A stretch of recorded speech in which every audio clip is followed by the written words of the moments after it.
Good afternoon. It's 5 minutes after the time and we should begin. This is the last session of today, and I hope that you're not tired after a very interesting and fruitful day. We have quite an interesting subject to deal with, Iran. And I'm sorry that Mr. Ori Lubrani is not with us. He would have added a very substantial contribution to our discussion, and he would help us to understand what is Iran and what's happening now and what apparently will happen in the future, but he's not here. However, we have three outstanding speakers that will cover the subject from all the sides, and I hope that by the end of this session we'll understand much more about Iran and about its nuclear program and many other aspects. As far as Iran and the nuclear program is concerned, I would have posed a hypothetical question, and the question would be whether the world, and Israel in it, would be as agitated, as concerned if the Shah of Iran would have stayed. And the answer, in my opinion, is no, we would not. We are concerned because of the nature of the regime. We'll hear a lot afterwards. And we are concerned about the declaration of Ahmadinejad, and we are concerned about the possibility of Iran having nuclear weapons, not only the threat of the arm itself, but its ramifications. But I think that we should also differentiate between nuclear power station, the one that Iran is building in Bushehr. We don't have time, but there is a drama that is going on in Japan concerning the power station, but it's not Iran. And yet, I think that there is a big difference between the program of nuclear electricity in Iran and the program of developing nuclear arms. And this is something that we should take into account. There is some other point that I think we should be aware of, and this is the status of the uranium enrichment program in Iran, the big plant in Natanz, and there are another one in Qom, near Qom, and there is perhaps more sites that we don't know of. However, this program did not go as well as the Iranian hoped. It did not go as well as the Iranian were stating, and whether this kind of a worm or another kind of worm, it has been had a lot of setbacks, and they are not as advanced as they would have liked. They're not as advanced as some people are afraid of. My last point to this preliminary words is that, in my opinion, the biggest danger of Iran having a nuclear capability is not exactly the nuclear arm, but the umbrella, the nuclear umbrella that it will have to support all its terror activities and activity in the region and in the world. And this, having this kind of protection, would make this kind of activity very, very disastrous. So this is in my opinion, the points that we should look at, and And I think that there is some relevance to what we've heard this morning about Egypt, about the development of the changes that the Middle East is going, and the question, of course, whether Iran is going to do like that. Let's begin with the speakers. Our first speaker is Dr. Soli Sharav. He holds a BA and MA from Tel Aviv University and a PhD from the School of Oriental and African Studies, University of London. He's currently the director of the Esri Center for Iran and Persian Gulf Studies at the University of Haifa and a senior lecturer in the Department of Middle East Studies in the University of Haifa. Dr. Shavar's research areas include the foreign policy and relations of Iran, Iran in the Persian Gulf, opposition and popular protest in modern Iran, religious minority in Iran, merchants, businessmen, and entrepreneurs in Iran, the army, and the modernization in Iran, and many more. And I think that we will all benefit from what Soli will have to tell us. Soli, please. Thank you very much.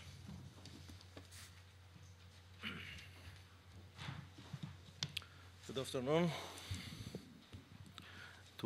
It is always a pleasure to be back at the first institute, university, that received me here in Israel after my PhD. Feels like going back home, especially the people that actually employed me. Well, we are going to, this session talks about the Iranian nuclear program, so we thought with the organizers that it would be better to start with some background, which is the program under the Shah, which actually created the infrastructure that the current regime built over it and expanded further. So when we say towards the great civilization, yes, Besuye Tamadon Bozorg in Persian, what does it mean in the eyes, or what it meant in the eyes of Mohammad Reza Shah Pahlavi? Well, Mohammad Reza Shah Pahlavi, when he ascended the throne in 1941, he came into a certain, I would say, scenario or certain setting that it was already fixed by his father.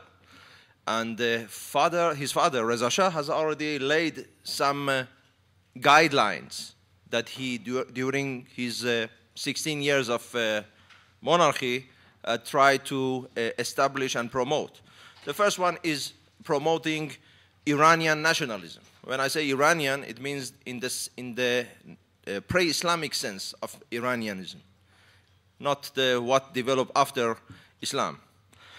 So the Iranian nationalism, it's a very major component, a revival of this nationalism in a country that was, for generations over generations, moved by either supranational identities, like towards the religion, Islam, or if we are talking the religious minorities, to the relevant religions, or sub-national identities, like to the tribe or to the locality, to their own immediate localities.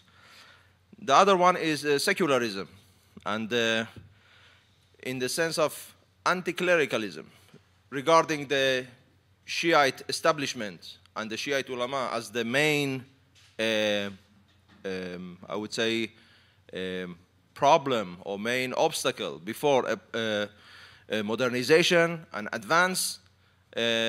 They put a lot of stress on the issue of secularism, separation of state and religion, and whatever comes out of it. Modernization / westernization, of course, it is very important to understand this aspect as the Shah seen it, or the Pahlavis, the two monarchs under the Pahlavi regime. For them, westernization or modernization was not imitating the modern world or imitating Europe. For them was to go back actually to the origin. Because for those who don't know about the early Iranian history, I mean during the 2000 before Christ, we are talking of the movement of Aryan tribes, some of whom actually moved from more or less central Russia southwards and then divided into two major axes, one moving to Europe, towards West Europe, and the other one moving southwards, southeastwards, towards Iran and India. So this axis of India to Europe created all these languages, what we call the Indo-Aryan or Indo-European languages and nations. And for the Shah, taking Europe as a model of advance, of progress, of modernization, was for him actually going and imitating his ancestors. Going back to in this sense, it was for him imitation of Europe, going back to the sources, to the example, or the better part of the example of the Aryans, and not as clerics, for example, try to show it as a bid'ah, something, which is prohibited in Islam.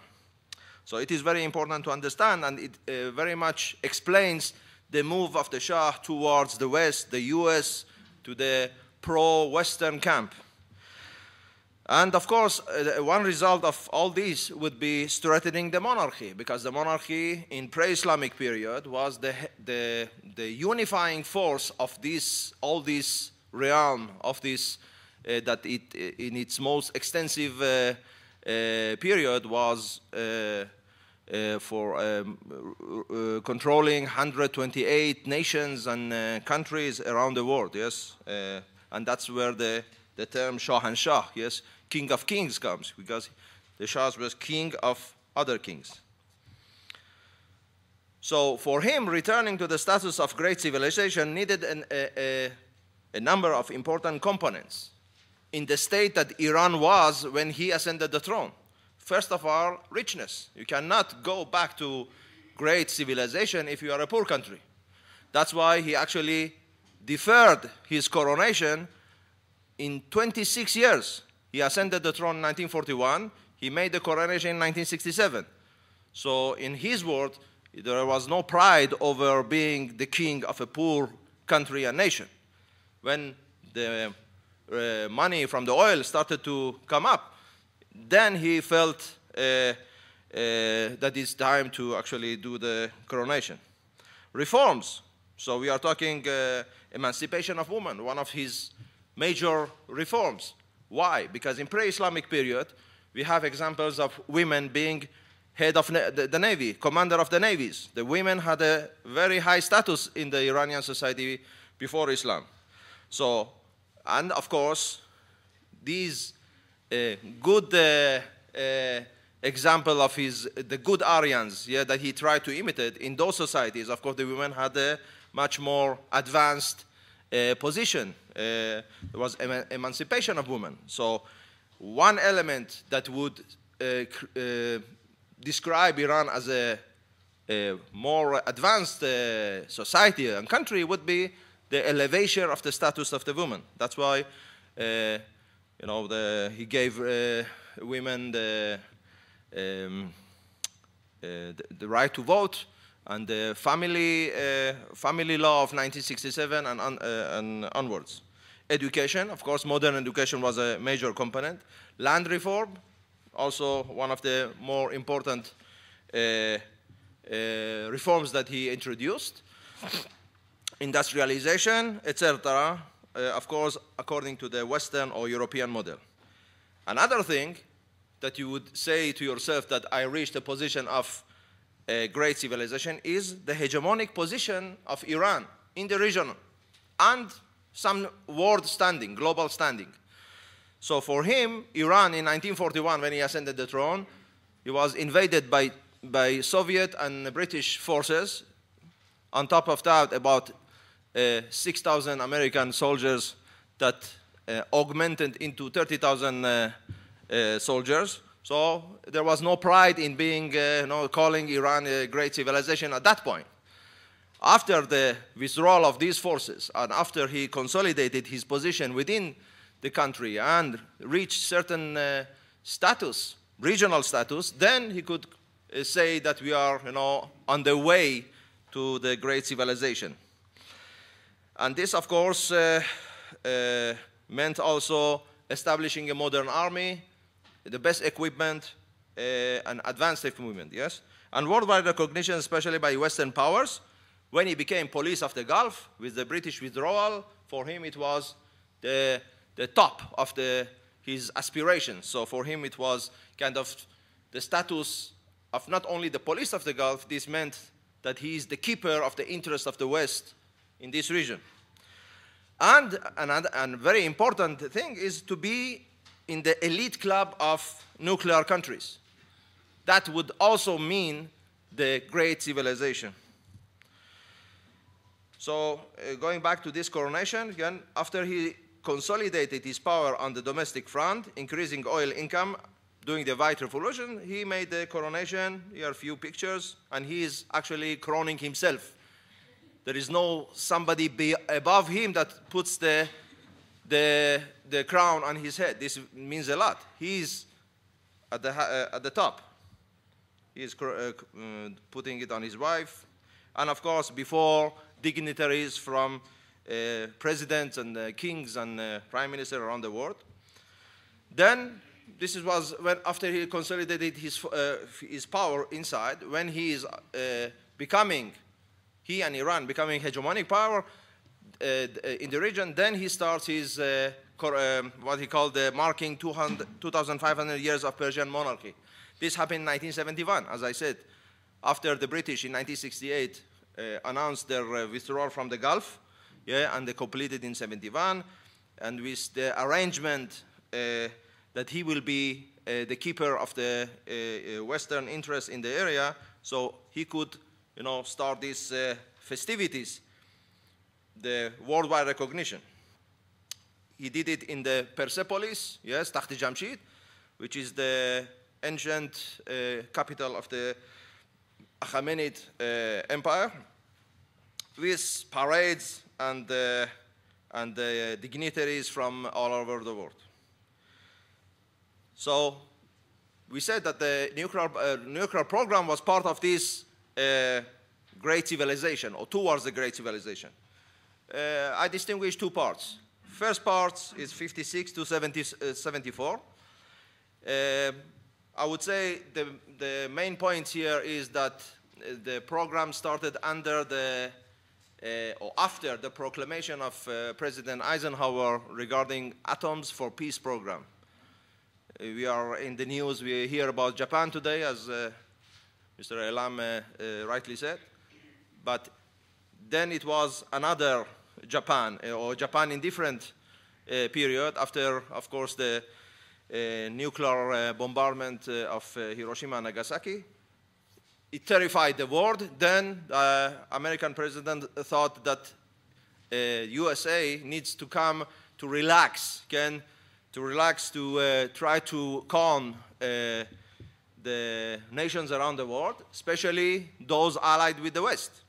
So he came with this program, which actually meant that the US would support and try to help to introduce the nuclear or peaceful use of nuclear energy into those countries who would be interested in it. So as a result, they entered negotiations, and the United States actually started their support of this, laying the basis for this energy or this infrastructure in this period. The prime element, or the first actually step, was to create a nuclear research center at the University of Tehran.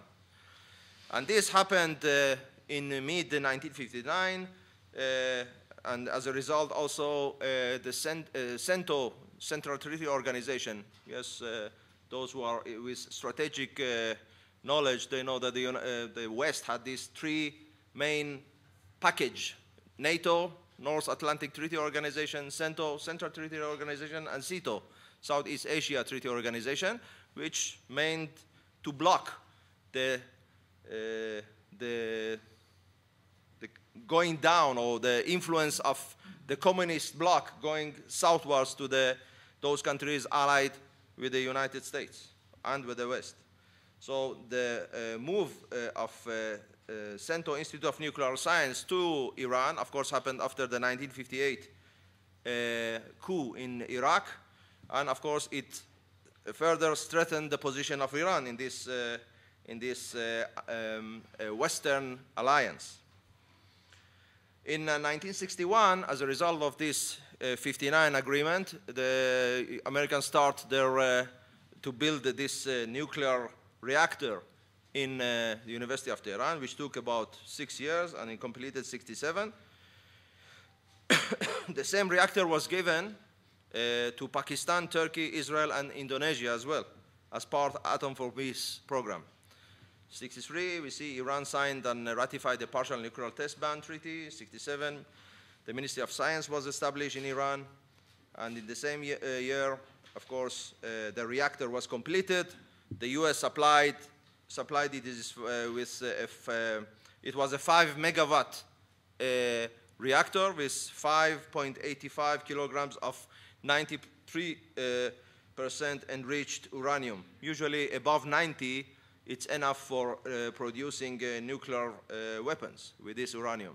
One of the critics actually of the Iranian regime today is that the US actually is preventing Iran from preventing while they actually gave such an enriched uranium to the Shah. It means they are hypocrite. So this is another sign. So in their propaganda against the United States. And in 68, Iran signed the nuclear NPT. This is a picture of this early small reactor that was built in the Tehran University. And here in a clip from a newspaper in Iran newspaper in 1968, which has few important issues here. First of all, the beginning of the nuclear phase in Iran. And second, in the forefront are women, yes? Which comes back to what I said before. Yes, the women are equal, they are the scientists, and it's written in Persian that 1/4 of the nuclear scientists in Iran are women, yes? I don't go, because of lack of time, whatever is written there. So summary in this first phase is that the development, the nuclear program of Iran was mainly limited to the academic field under 2 research centers, the Tehran University Nuclear Center and the Tehran University Center for Nuclear Medicine. The program was highly based and dependent on the cooperation of the US government and companies, with minor cooperation with Canada in 1972. And this reflected, of course, the highly pro-American policies of the Shah. Now, moving from phase 1 to phase 2, what were the causes that actually brought the Shah to move the quantum leap, I would say, in this program? First of all, what I said before regarding the British withdrawal from the Gulf. That created a vacuum in the Gulf, an important area then and today to the West. At that time, it was 85% of the oil of Western countries coming from the Gulf region, so imagine the importance. Another thing is the October 1973 war, or the October War, as we know, the Arab-Israeli, and resulted in, of course, the Arab boycott of the West.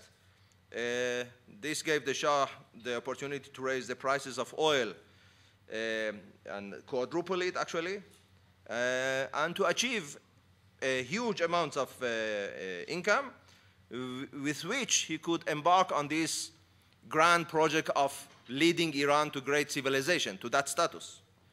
So it gave him actually the means. Following the same boycott, we saw that many countries, including developing countries, such as Brazil, Argentina, India, South Korea, and Taiwan, started to think about developing nuclear energy as an alternative energy not to be wholly dependent of oil. And the Shah didn't want to be behind such countries. Another factor, reports from the early 70s indicate that the continuation of Iran's export with the reserve that it had then would last about 70 years, not more than that. Taking into account the growing consumption of electricity, which was, of course, created through using oil, the Shah and the price of oil, actually, the rising price of oil, caused the Shah to think that I would save the oil for the necessities, and I will sell it to make more money, and with that money, I would invest in the future by arming the army, modernizing it, doing the reforms, and of course, developing the nuclear infrastructure for generations to come. Also, successive US administrations, Republican and Democratic, supported making nuclear power an internal part of Iran's electrical grid. It not only matched Atom for Peace policy, but also increased Iranian dependence on the USA and supplied work for American citizens, as the Shah would buy a lot of his nuclear equipment from the USA. So all this together, we could say that development of nuclear technology set well with the Shah's vision of turning Iran into a modern and technologically advanced state and a regional power. The nuclear technology was to give a boost to other Iranian industries and technologies, such as the fields of medicine, agriculture, water desalination, etc., and ultimately bring them to the level of Western Europe. The Shah believed that beside its domestic and economic advantages, mastering an advanced nuclear technology adds to Iran's regional and global standing and boosts its and his prestige. Apart from that, it seems that the military uses of such technology and their implications on his and Iran's regional and global standing did not escape the Shah's eyes. So we're coming to the next, or the second phase, which is, of course, the last, as far as the Shah is concerned.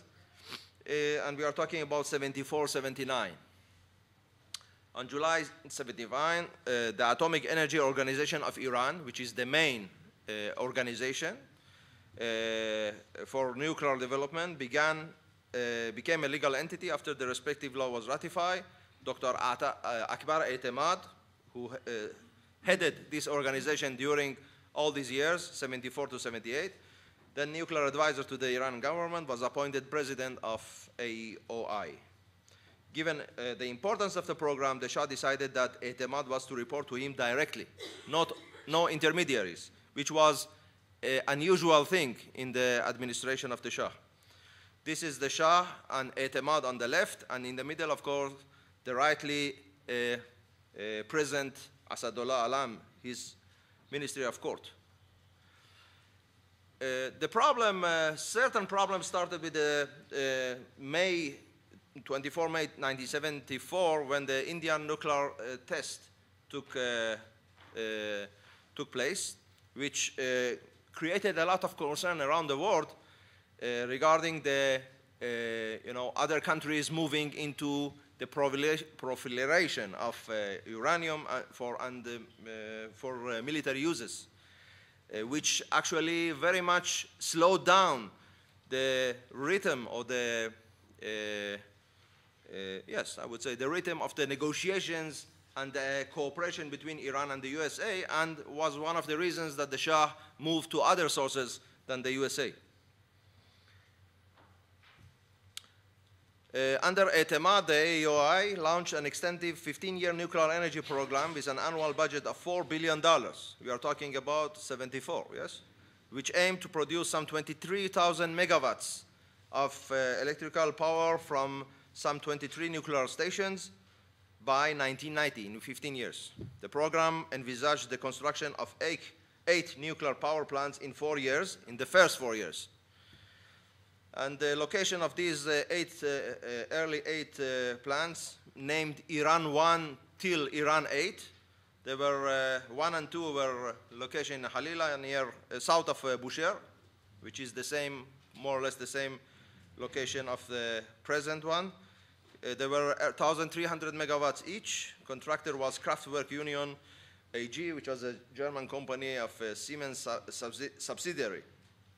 And the deadline was set for 1980 and 81 respectively. In 1978, when the program stopped, the Shah's program, because of the, of course, turmoil in Iran, the first one was 80% complete and 60% complete, the second one. The two, it should be three, yes, Iran 3 and 4 were located in Dar Khovein, which is today also one of the main centers of nuclear activity of the IRI. 950 megawatts each, contractor Framatome, Société Anonyme, and the project did not, it was hardly started by 78. Other one was in Isfahan, again, a location that is, another site is developed, and Saveh, yes, also by Kraftwerk Union.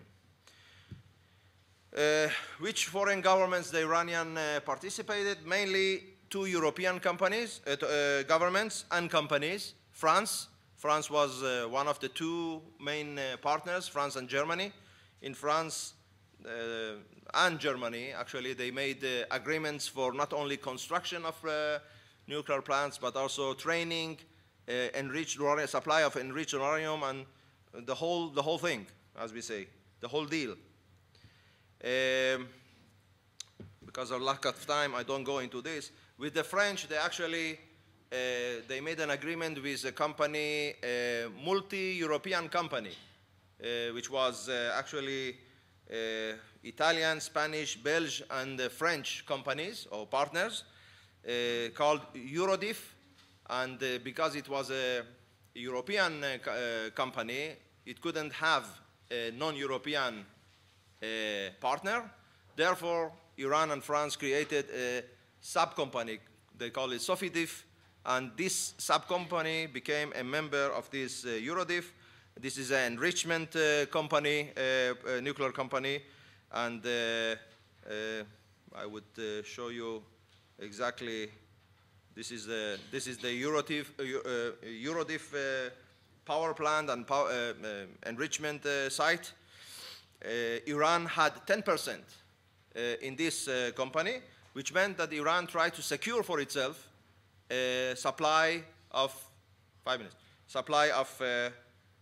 enriched uranium. And this is Framatome, the other European French company. As I said, the same type of agreements happened also with the West Germans, so I would skip that. This is the Siemens Kraftwerk Union site.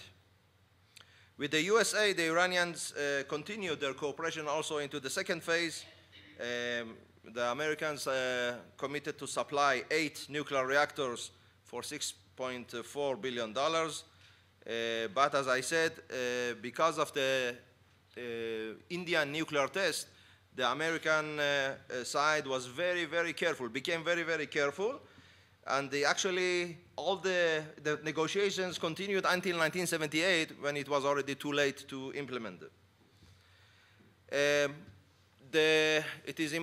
This is important to say that the American companies, nuclear companies, actually used the Shah as an example of a country rich of oil, but using nuclear power or moving to nuclear power in order to encourage states within the United States to actually move to nuclear energy. It's written down at the bottom, nuclear energy, today's answer. So I don't go into the text of this thing.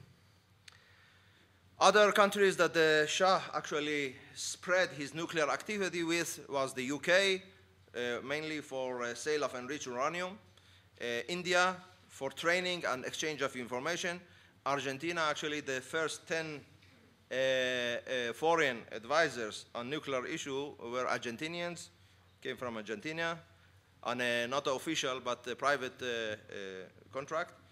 Namibia, the Shah even went into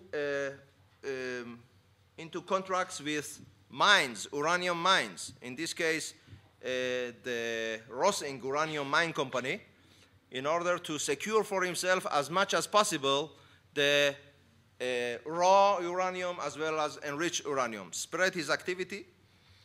And Iran signed many other agreements with other companies and governments around the world, such as China, South Africa, Australia, Czechoslovakia, and Hungary, as well as academic centers such as MIT. So we see a heavy activity, very intensive activity.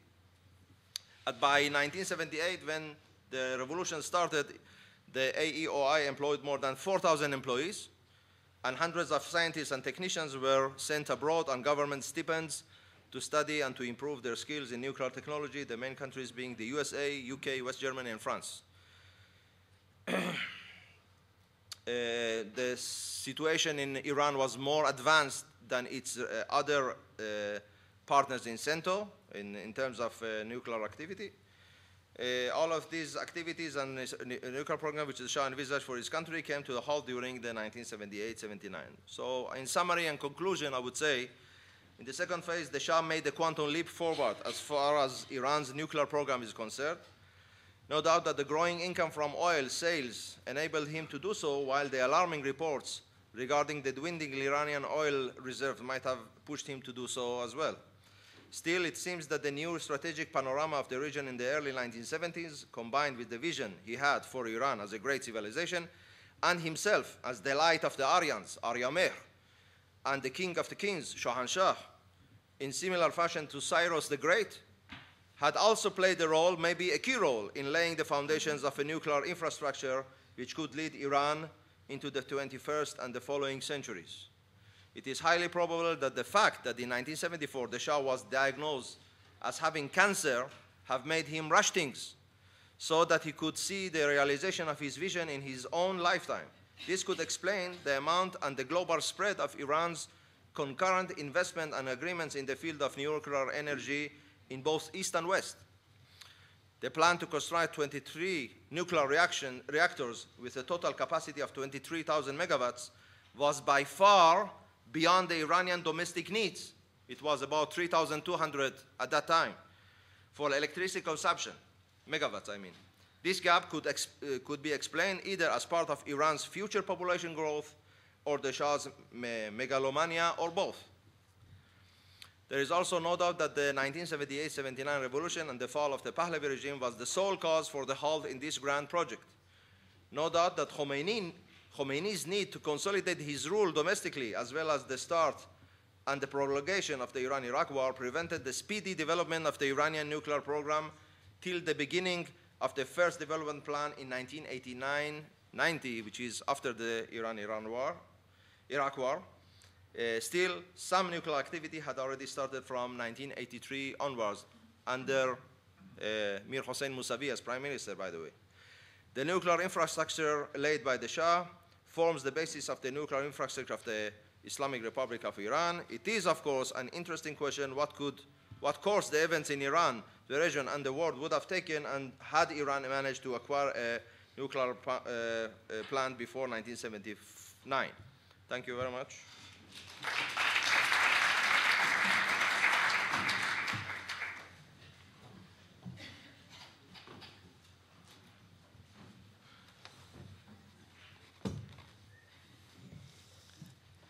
Thank you very much, Zoli. It was very, very enlightening and important survey. And I just would like to add a couple of remarks. First, the nuclear research plant that the American gave Israel is now the Sorek Center.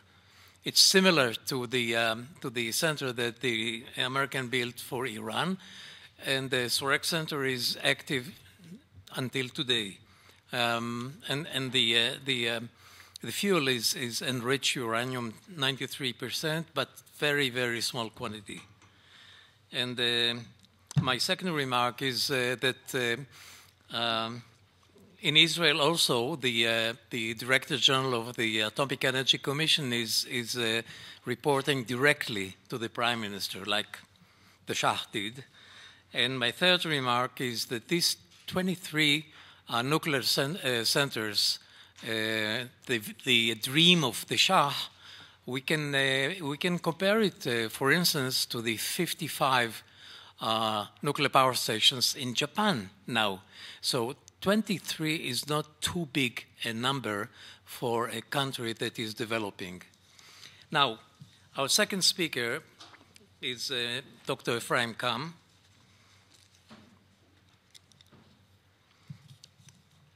Ephraim is now the deputy director to the Institute of National Security Studies. He serves as colonel in the research division of IDF military intelligence.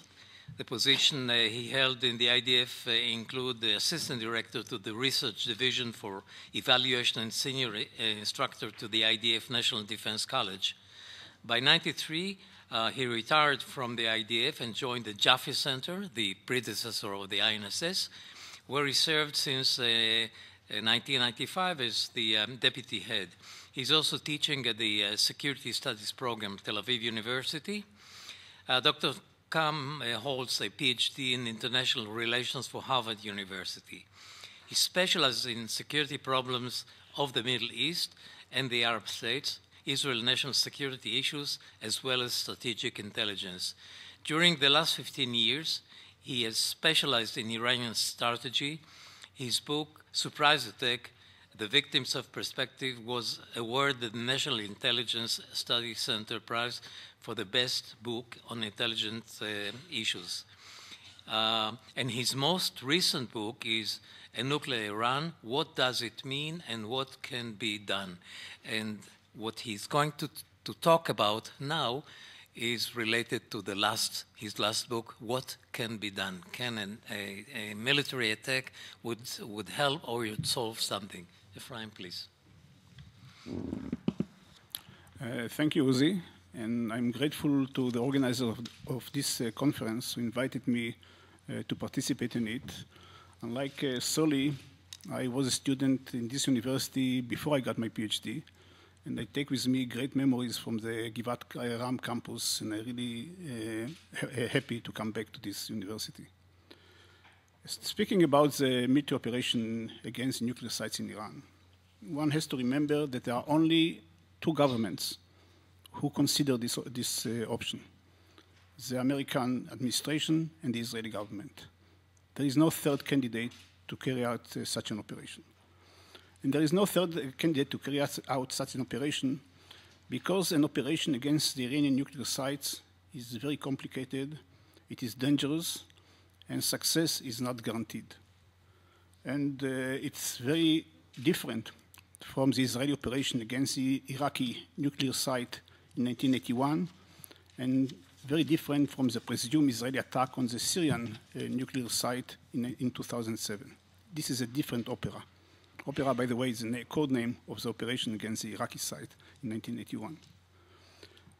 In order to decide on such an operation, one has to answer a series of very crucial questions. Let me give 6 or 7 questions that has to be answered before a decision is made. First question is, do we have sufficient qualitative intelligence about the sites? And it's very difficult to get such an intelligence because the sites are buried deeply under the ground, and you have to know exactly what you are going to strike at. And it's difficult to get such an information. Secondly, there are many operational difficulties and obstacles for such an operation. First of all, the Iranians learned all the lessons from the Israeli attack on the Iraqi sites, and they buried all the critical sites deeply under the ground. They are well protected by a layer of cement of between 8 and 12 meters, very heavy one, that we have to penetrate it.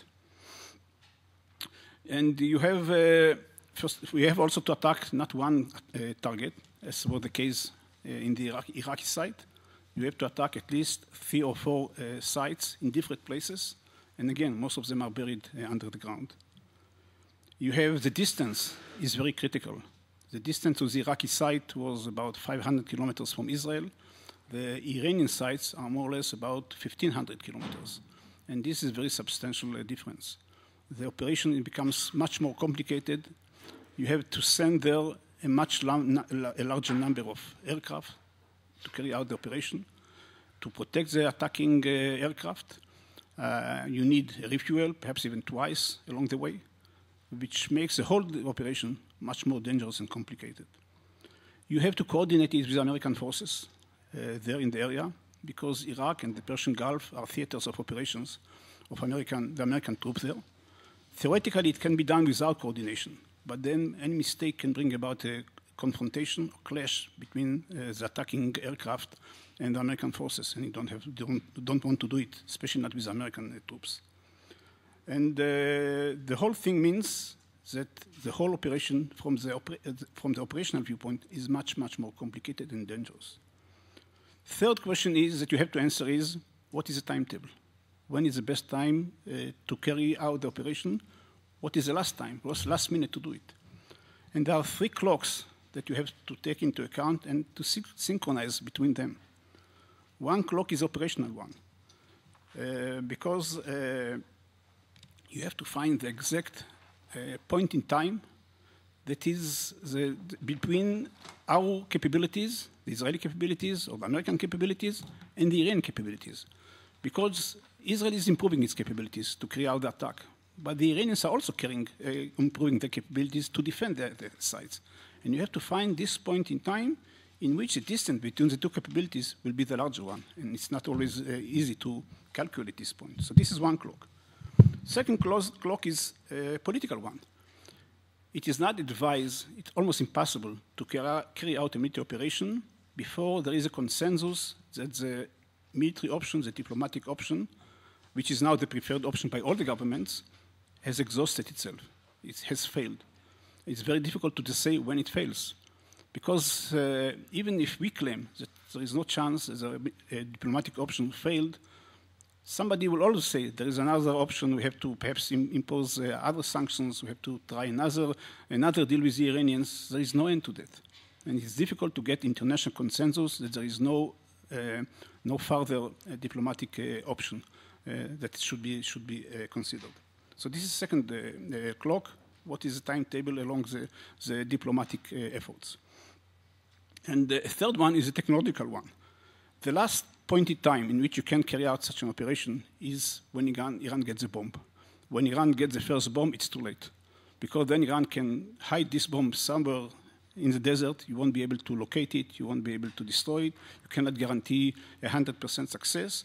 And I would say even before that, even before it gets the first bomb, when Iran acquires sufficient amount of fissile material to create the bomb, then it might be too late, because Iran would be able to hide this fissile material, again, somewhere in the desert, and then it will be too late to locate it and destroy it.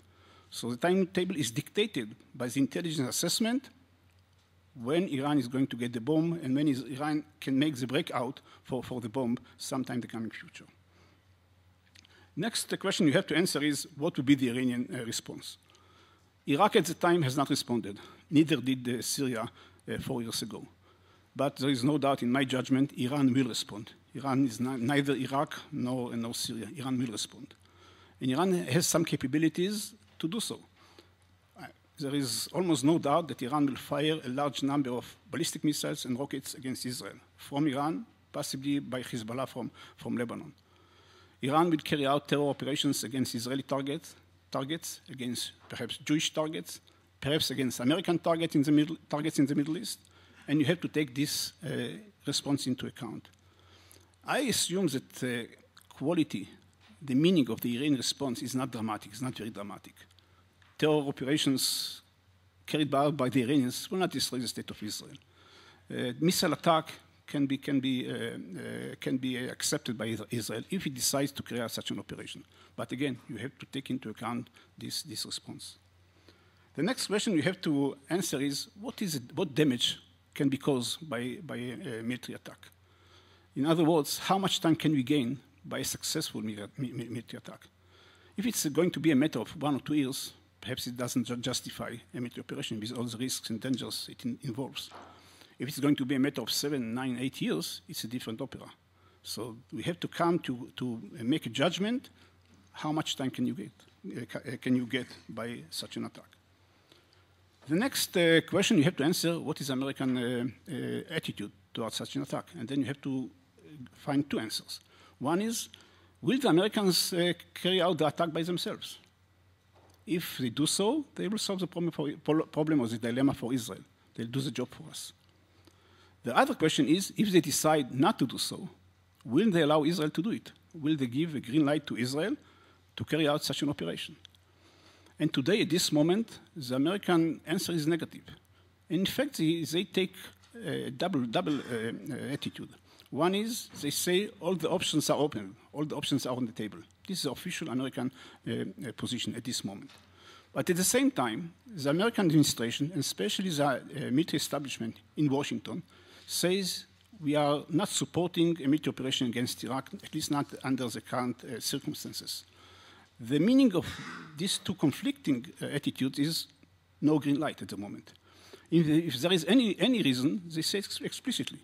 Admiral Mike Mullen, the chairman of the Joint Chief of Staff of the United States, the American Chief of Staff, in fact, came to Israel 4 or 5 times, I think, during the last 2 or 3 years, in order to tell Israel, don't surprise us. And he said it publicly. We don't expect you to surprise us by an attack against the Iranian sites. For the Americans, it is very important that a coordination will be made, and they don't want any surprise on the part of Israel. So at the moment they say, the meaning of what he says, don't go.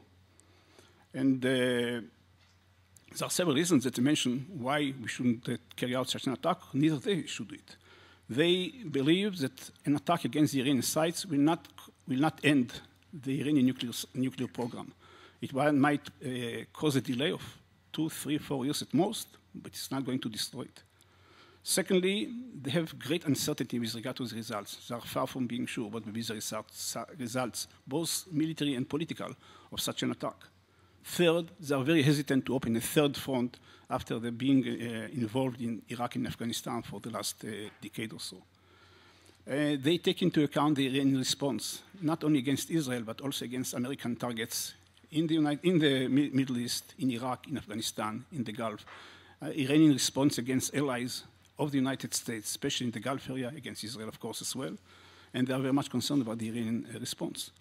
They are concerned about what will happen to the oil market, whether Iran will decide to stop the oil flow from the Gulf, or the assumption is that any attack against Iran will cause a crisis in the oil market, and they are very much concerned about such a crisis.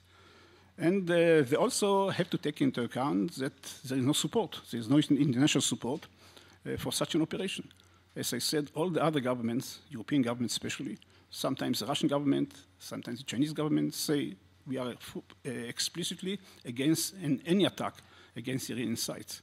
And without the international support, without the backing perhaps of a UN Security Council resolution for such an operation, they'll be very hesitant to carry out such an operation. This situation, this moment, as I said, at the bottom line, there is no green light for any American or Israeli operation against Iran. The question is whether this American position will change in the coming future. I'm doubtful, because if this is going to be the attitude, the position of the American military establishment, the American president will not be able to confront it. And the key is in the hand of this establishment, whether they're going to change their mind or not. And because this list of reasons I gave before, mentioned by the American administration, for not attacking Iraq is not going to change very much. It's going to be with us or with the Americans for the next few years at least. I think the likelihood of a change of the American position is not zero, but it's not very great either. But I would say perhaps it's too early to judge, because within 1, 2, or 3 years, the picture is going to become much clearer. And if there will be consensus that the political, diplomatic efforts to stop Iran failed, then the whole picture might change, because then the Americans will face 2 very, very difficult options. One is to accept the fact that they cannot stop Iran from going nuclear. The other option is a military operation. These are very difficult options, and I'm not sure what will be the final American decision. I wouldn't say that the chances that we will not attack Iraq is 0. The more so since, in the meanwhile, during the last few years, there is growing support for such an attack, not only in Israel. Some Americans, some important American figures say perhaps attacking Iraq is less dangerous than letting Iraq to go nuclear. Perhaps the most important figure who said that recently during the last year was the former director of CIA, General Hayden, who said it is less dangerous, as I said, less dangerous to attack Iraq than to accept the fact that Iran is going nuclear. And perhaps above all of a sudden, taking what we read in the WikiLeaks documents, we now know that leading Arab figures, led by King Abdullah of Saudi Arabia, told the Americans during the last 5 years or so to go to use any means to stop Iran, even a military operation. And I think the Americans cannot ignore the fact that leading Gulf leaders are begging for such an operation. Perhaps the most surprising attitude in this regard was not only King Abdullah, but also Qatar's attitude or position. Qatar is relatively close to Iran. Perhaps among all Gulf states, Qatar is close to Iran. And yet, the Qatari leaders told the Americans during the last 2 or 3 years, I think it was, that they are willing to allow the Americans to use a military base in Qatar in order to carry out a military operation against Iran. So I think there is some support for such an operation, not enough. There is some support in the American public opinion for such an operation, again, perhaps not enough. But if the American administration decides that it has no other choice but to attack, and it tries to build such an attitude to support an attack, I'm not sure about the result. The result will be much more positive than it seems now. And this was the 6th question. And the last question is, what is the alternative? Is there any alternative to the military operation? And the alternative is perhaps to live under nuclear Iran. And the question is, can we live under nuclear Iran? The question refers especially to Israel, because Israel is in the front of those countries which are going to face nuclear Iran. And the question is, can we live under such a threat? I would say, in other words, if we can get a guarantee that Iran will not attack Israel with nuclear weapons, we can live with it. The question is whether we can have such a guarantee, which is a matter of another lecture, and I'm not going to speak about that because I don't have enough time for that. But I would say this might be perhaps the most crucial question. Can we live under nuclear Iran? And what are the implications for Israel in making decision to carry out or not to carry out such an operation? So I would say at the bottom line, as I said, the operation against Iran is difficult, is problematic, is complex, and again, success is not guaranteed. But it's feasible, it can be done. It is easier for the United States because the United States is much closer to Iran in terms of carrying out aerial or missile operation. For Israel, it's more difficult, but it's also feasible for Israel, I think so. The question is whether an Israeli government or American government will decide to do so. And I should emphasize, again, this is a very, very difficult decision, probably one of the most difficult decisions that any Israeli government had to make in our history. And I would say I don't envy the prime minister will have to make this decision. Perhaps this is the main reason why I decided not to become prime minister. So thank you very much.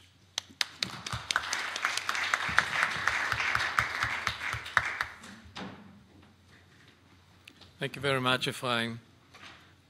Before we move to our third and last speaker, let me add a few more remarks. One is that we do remember the bombing of the Iraqi nuclear station in 81, but this was only one target, and there was no other spread activity like they do in Iran. Even then, I was, at those years, I was the Director General of the Israeli Atomic Energy Commission, and I was opposing the timing, and I used many arguments, but one of the prophecies that I gave was that Iraq will go under, and the continuation of the program of Iraq will not be seen and not be felt, and this is what they found after the Gulf War, the first Gulf War. They found the hidden activity of the Iraqis. Now, one more remark I must add is that Iran was concerned about the Iraqi program, and while the war between Iraq and Iran was on, they tried and sent 2 airplanes to bomb the Iraq. and they did not succeed. And a few months afterwards, we did it. And the third remark, I must say that listening to Ephraim, I was thinking about the modus operandi against India when India was all of a sudden a nuclear state. The Americans did a very, very extensive and efficient embargo, technological embargo on India.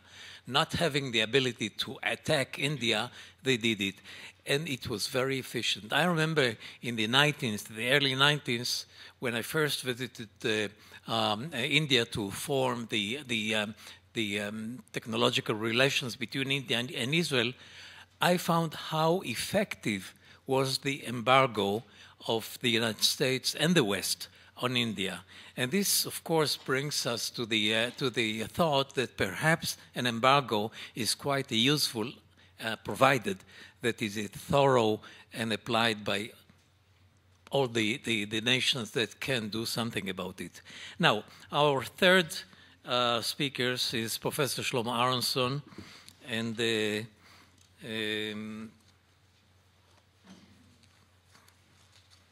let me... He's a historian and political scientist at the Hebrew University in Jerusalem and a former television executive and correspondent of the Israeli radio and television. His research areas are the Holocaust and its impact on contemporary Israeli history and politics, and Israeli foreign and security policies, particularly regarding nuclear weapons in connection with the Arab and Iranian proliferation efforts. I think that I will not take more of his time to share with us his view of the subject that we are dealing with. Shlomo, please.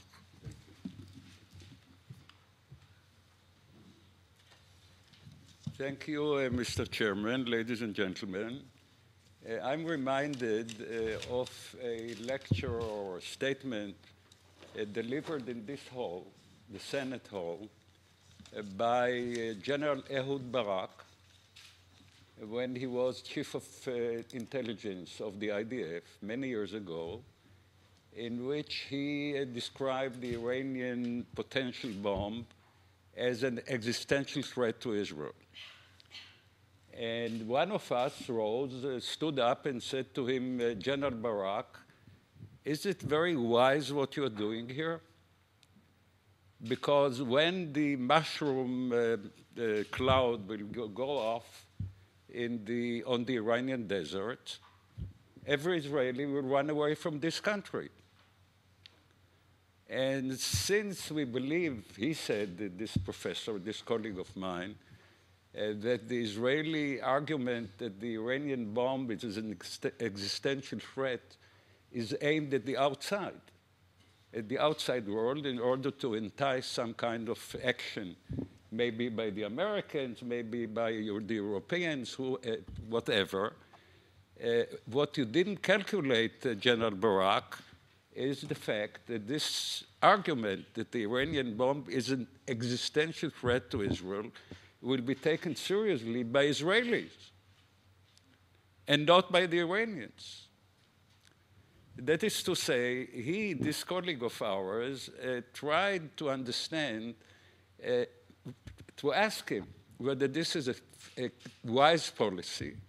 Second, whether it is true that the Iranian bomb is an existential threat to Israel. Several years later, we held here at the university again a conference at the Shasha Institute for International Seminars with Soli here, 2005, who perfected his presentation since then even more. And the issue was, again, how to analyze the Iranian program in order to understand whether it is an existential threat to us, to the Europeans, to the Americans, and so on. This was an international conference in which many experts participated from all over the world, including Russians, Germans, Frenchmen, Americans, and others. And out of this conference, which was held about 5 years ago, let's say, two options or two scenarios emerged that I would like to report to you about them as follows. One scenario, one argument, went back to studying the nature of the Iranian Revolution and the perception of the Iranian ruling elite as if it was ready to commit suicide.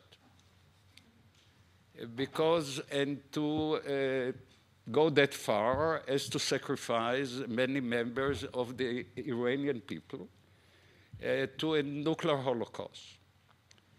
Because the assumption was, without any evidence, based on foreign sources, that Israel was ready to retaliate should the Iranians drop the bomb on Israel, and the outcome would be an Armageddon, a sort of a genocide to the Iranians themselves. The assumption was that the Iranians were ready to sacrifice their own people in order to destroy Tel Aviv. Some people who participated in that conference 5 years ago, who were close to the Israeli defense establishment, like General Uzi Dayan, the then Deputy Minister of Defense Ephraim Sneh, and on his side, very interestingly, the historian Benny Morris, who published an article in one of the Israeli newspapers that the Iranian nuclear program is the gate to modern Treblinka. Since when all of them were qualified to argue that way, I don't know. But the other assessment of the Iranian program, which was delivered or offered by people who disagreed with the argument that the Iranian Ayatollahs are ready to commit suicide, and also who believed that deterrence, rather than attacking the Iranian nuclear facilities, is the right thing to do, especially when we just heard from Ephraim Khan that this is not exactly a practical option. That is to say that the Iranians could be deterred from using the bomb, dropping it. Another issue on Israel, of course, another issue that was raised during that conference was indeed what you have just asked, Uzi, about the Iranian use of their bomb, when they're ready, to give a nuclear umbrella to terrorist organizations. This is a widespread suspicion and an issue that is a very serious option if you look at it that way. That is to say that, like, say, the nuclear umbrella given to North Vietnam by the Soviet Union and China played a very important role in bringing about the North Vietnamese victory in that conventional war. Very important and very interesting. Some other examples were cited, like the Algerian rebellion, which forced France, a nuclear nation, out of Algeria without a Soviet or Chinese a nuclear umbrella in this case. At any rate, terrorism, Iranian nuclear umbrella, and so on, these were serious matters that at the same time were attached to the target, to the supposed target of the Iranian nuclear program itself, and to the issue of the continued argument by the Iranians that their program is aimed at peaceful use only. Some skeptics and pessimists, of course, perceived in this argument, which they insist upon until today, that they have the right of access to nuclear technology for peaceful use. That is to say, they have not adopted a military nuclear option. So some would say that this is just a disguise. They will wait until they have the bomb, that is to say, not one or two or three, but an arsenal. Dozens of nuclear weapons, possibly also hydrogen bombs, and for that purpose they need enriched uranium and plutonium. They have to mount them on missiles, that is to say, create adequate warheads. And all this requires time and less pressure on them by means of sanctions. And therefore, they are talking about the target of their program in terms of nuclear, peaceful use only. Once they have it, they have an arsenal. An arsenal is a matter of years. Then they will drop the disguise and will tell the truth and adopt a strategy of direct nuclear threat to their neighbors, the regions, the Americans, the Israelis, without necessarily using the bomb because of the possible retaliation. But they will become a fully pledged military nuclear nation in about 5 years, always those calculations of how many years are needed to do this or that. But the peaceful use is just a disguise. Other people who participated in that conference were much more skeptical because the Iranians have to take into consideration that once they adopted an open military nuclear strategy, the outcome will be that not only Israel, of course, will follow suit and also declare an open nuclear military strategy. That is to say, the Iranians are supposed to test the bomb, especially a hydrogen device that must be tested in order to make sure that it works, which is not the case with atomic bombs that don't need to be tested. Hydrogen bombs must be tested. The outcome could be also an Israeli test, which means that this region will be forced into some kind of a American-Soviet nuclear competition, and also the targeting of Iran by practically every other nation which has nuclear weapons because of the Iranian bomb. I can imagine that already now there is 1 or 2 American nuclear submarines in the Persian Gulf. Every single one of them is carrying 48 nuclear missiles, which could destroy Iran outright, just one of the submarines. That is to say, we tried to look into the considerations and the whatever factors that make the Iranian decision to go publicly nuclear from their point of view. And the question is, do they want to have every Iranian citizen walking around with a megaton of Israeli, American, even Russian bombs on his head? Is it that clever to go publicly nuclear and adopt a military option from their point of view, not from the point of view of our fears and psychological motives? Secondly, what are the analytical tools that are necessary to study the behavior of the Ayatollah's regime in terms of their, let's say, risk-taking history? We do know, of course, that history is not always a good guide. And myself being a historian, I'm always saying that I'm an expert on the past and not on the future. But at the same time, we have a regime which took over in 1979 and which could be studied from the point of view of its risk-taking behavior. What we see here at a high degree, solely if you agree with me, of pragmatism. This Ayatollah regime doesn't support the poor Chechen Shiite Muslims who fight a justified war of liberation, which should have drawn Iranian support just like that, automatically.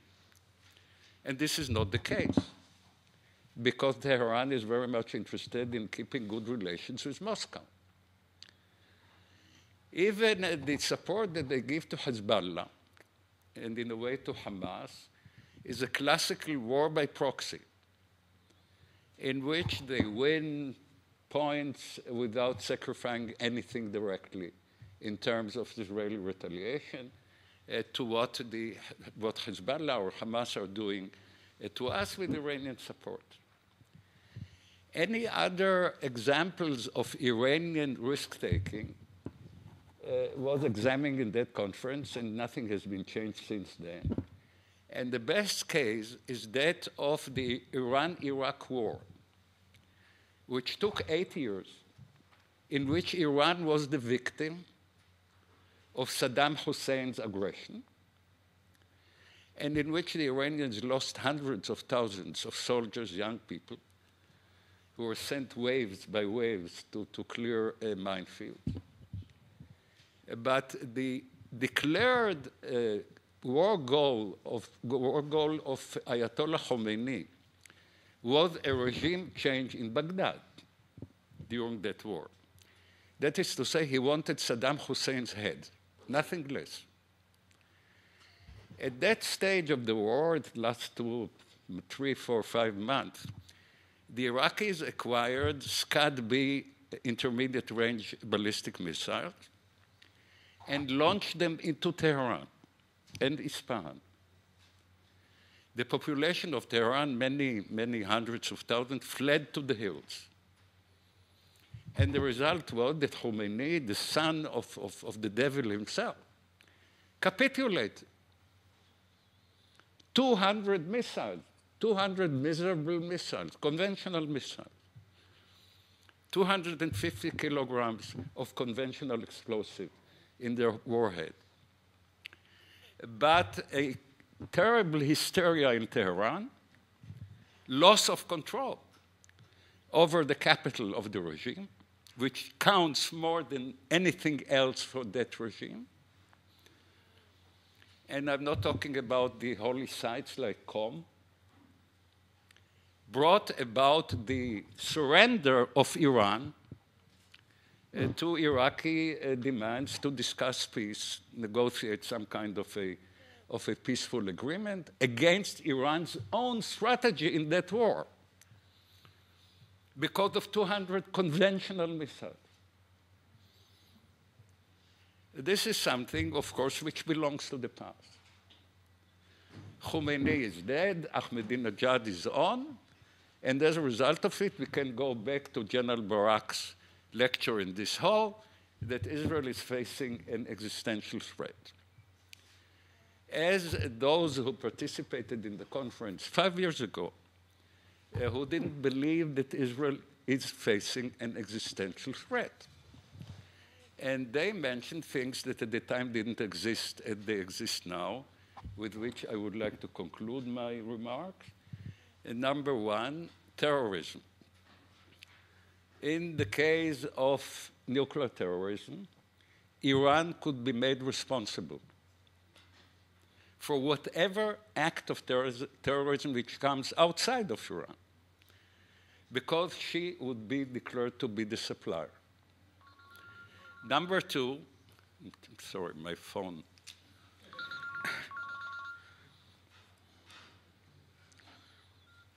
There we go. Number two, and my friends, I mentioned already, deterrence. Israeli Jericho 2 missiles, which are supposed to be deployed since many years. Number three, my friends, and this is extremely important, defensive measures. The Israeli Arrow 2 and Arrow 3 anti-missile missiles. The Arrow 3 is supposed to be able to intercept Iranian missiles in the stratosphere. And the outcome could be that an incoming Iranian missile will be exploded over Syria. It has to do with the timetables of the Iranian own nuclear program, missiles, arsenal, minimizing warheads, and so on. It's a race. And also the use of electronic measures to stop or to delay the Iranian program. At the same time, making the whole thing an existential threat to a state that is able to destroy Iran to the last in retaliation is a kind of an unwise policy that school of thought described already 5 years ago as not a very clever one. Thank you.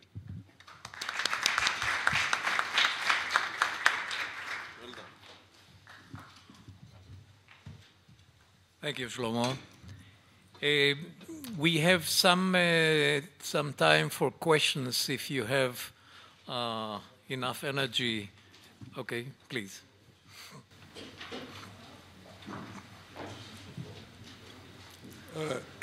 Thank you very much for these lectures. I want to comment on the first lecture on the Shah Mohammad Reza Pahlavi.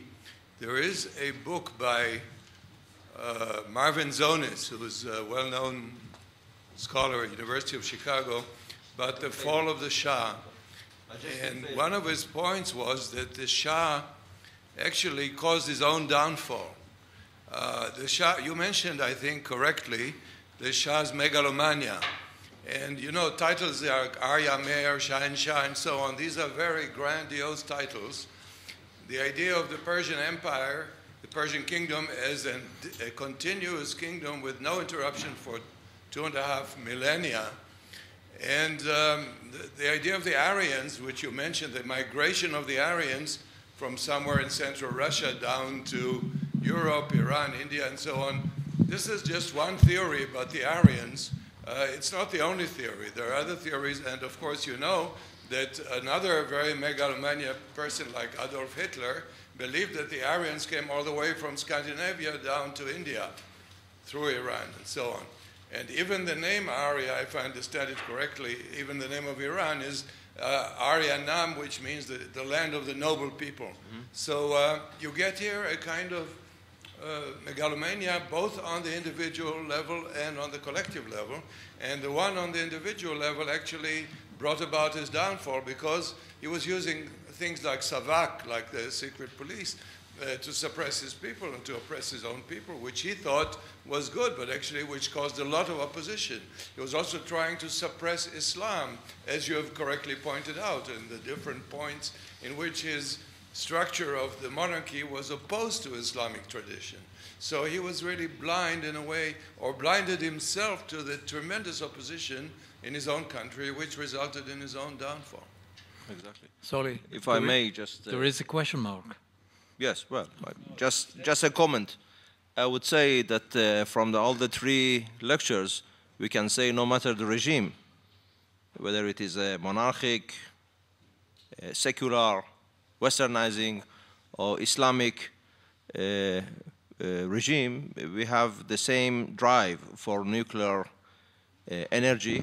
We don't go into the military because we have no proof yet, but that indicates the stress that the Iranian people put on being different, on a higher level than their surrounding, than their, in this case, in the sea of Arab or other countries.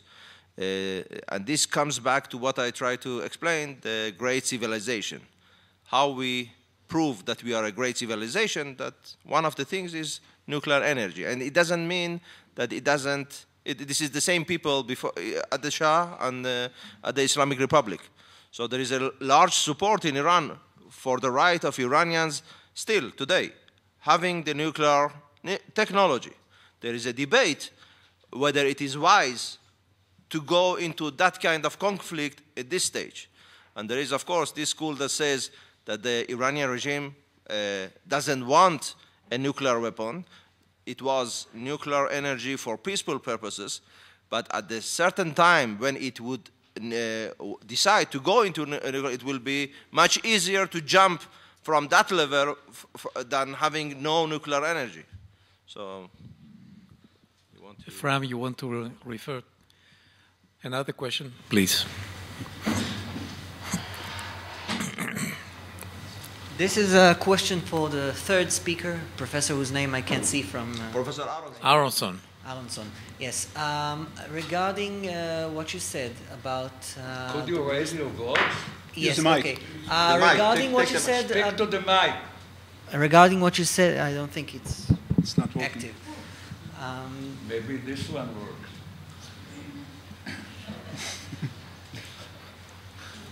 Okay, regarding what you said about... Nope. Come here. I'll just raise my voice. Regarding what you said about the wisdom of choosing a policy of promoting this idea of an existential threat,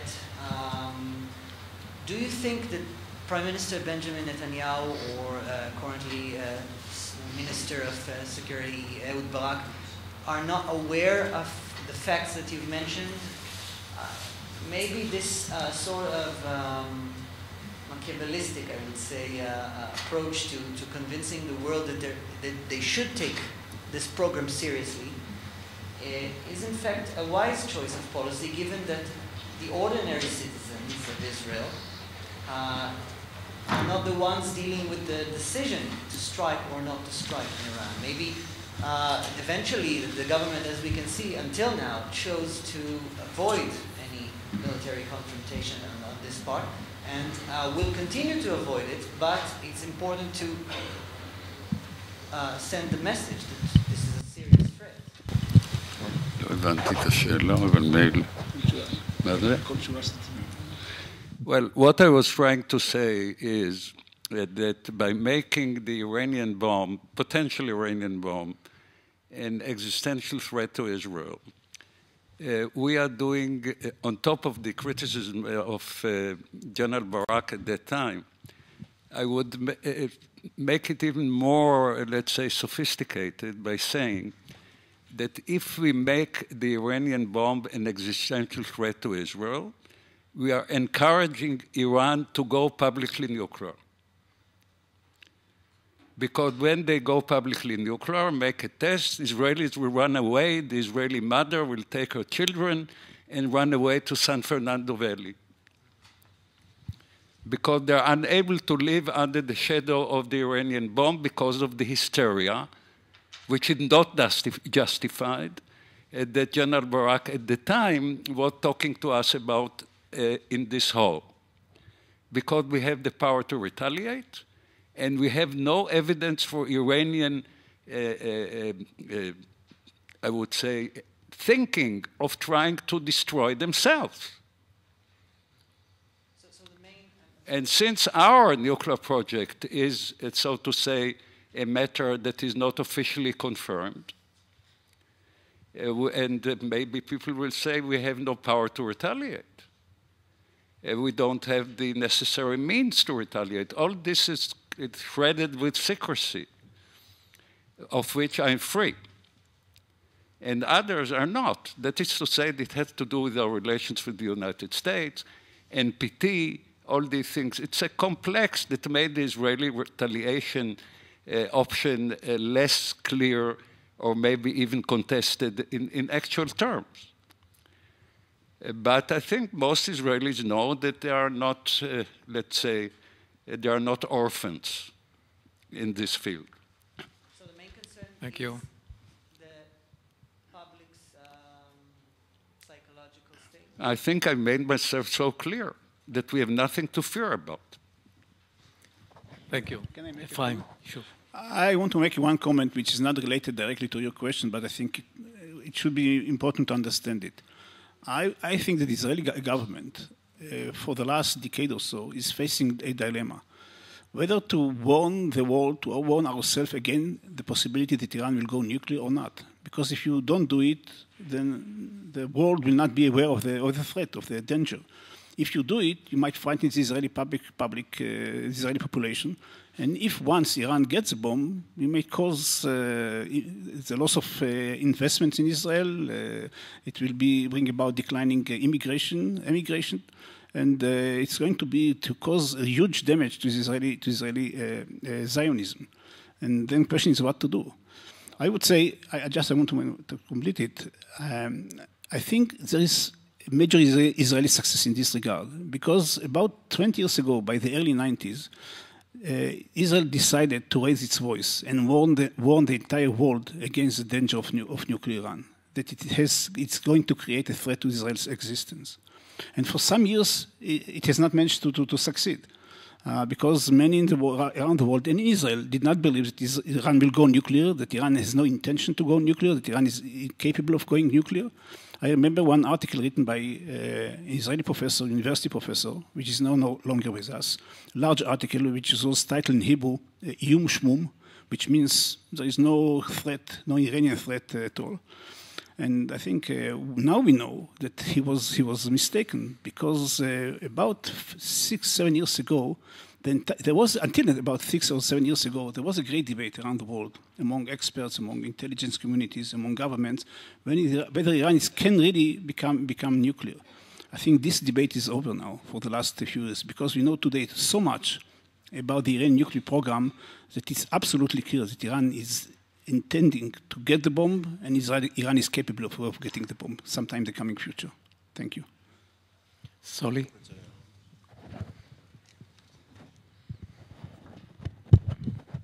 Just a few comments, if I may. I think I'm at the opinion that there is no advantage, no single advantage in attacking Iran for this purpose. Not single. And there have been a lot of issues mentioned. Some factors which I didn't hear is, first of all, the environmental. We are not so much environment awareness of this country, but imagine the catastrophic environmental problems for the whole Gulf region and beyond. And this is a big issue if you take into consideration that today, not publicly, but I would say unpublicly, if Arab countries, mainly those of the Gulf, see any partner for dealing with Iran, Israel is a potential choice, apart from United States. I mean, we have heard about discussions or the issues that the information, I don't know whether they're true or not, but the essence, the issue that the surface, that Dagan, the former Israeli head of Mossad, went to Saudi Arabia to discuss certain issues. I think there are certain undercurrent things going on, and certain, I would say, understandings are being made for such a possibility, how to tackle the Iranian issue. One of the things that I think, I say this in the forums, in the security forums that I'm invited to, is that we have the best ally, and it is the people of Iran. The people of Iran are, as you know, against this government, at least from what we see, the 2009 and 2011 recently. They are demonstrating against the government. They don't want this government. We heard, partly from myself and the others, that there was, and from Mr. Elam, that there was actually certain cooperation between Israel and Iran, not only on the ballistic issues of developing missile, but also on nuclear issues during the Shah's period. It means that, in essence, we are not against Iran having a nuclear technology. We are against of Islamic regime in Iran having a nuclear technology. And this means that if you add this to the way the Iranian regards their right to have this technological energy, it doesn't matter which regime, it is their right. And if you look at their point of view, then it makes things, I think, much more simpler. And in order to change this regime, which is our main problem here in this country and I would say the region, you have to cooperate in certain ways that, this is not the forum to discuss. with this opposition inside in order to make or work towards a regime change in Iran. And this is a much more simpler, I would say, economic, and I would say which justified and with many, many benefits to Israel and its future in the region than going and attacking. I don't see any wisdom in attacking Iran, really. And one thing that I would say here is Meir, Professor Litvak, one of the things that most scholars, Iranian scholars or scholars of Iran agree with most, is that attacking Iran actually would backfire. It means that it will enlist the support of the people who are against the regime, behind the regime. It will justify openly developing a nuclear weapon for purposes of defending Iran against such attack in future. So it has a lot of negative issues. And I agree totally with Shlomo on this. It's definitely possible. It's definitely possible. I don't say that it happened tomorrow, but you have such a major force inside. What happened in Egypt? What happened in Tunisia? The people actually rose against their rulers. In Iran, it happened many times in history, even in modern history, as we know.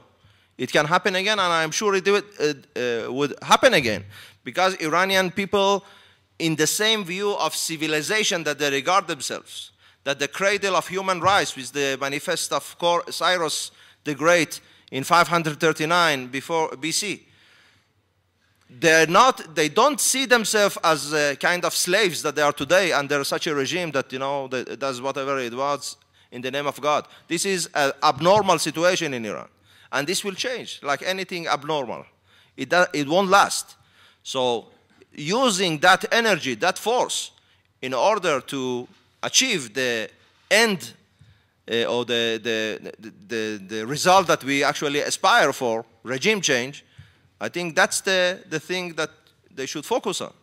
And as I said, it's much more economic, much more, I would say, easier to do than all these catastrophic repercussions of attacking Iran, without having the security of achieving the result of or the end of attacking these installations. Excuse me. Thank you, ladies and gentlemen. With your permission, I would like to thank the speakers. We did not exhaust the subject, but at least we learned much, and I think this is very right proportion. And I fully supporting the three speakers and their ideas. We have to thank the organizers, very good conference, and thank you for being with us and listening. Iran is important. Iran will be a major power in the region. Iran is very important to Israel, and we should go on and follow what is happening there and where they are going. Thank you very much.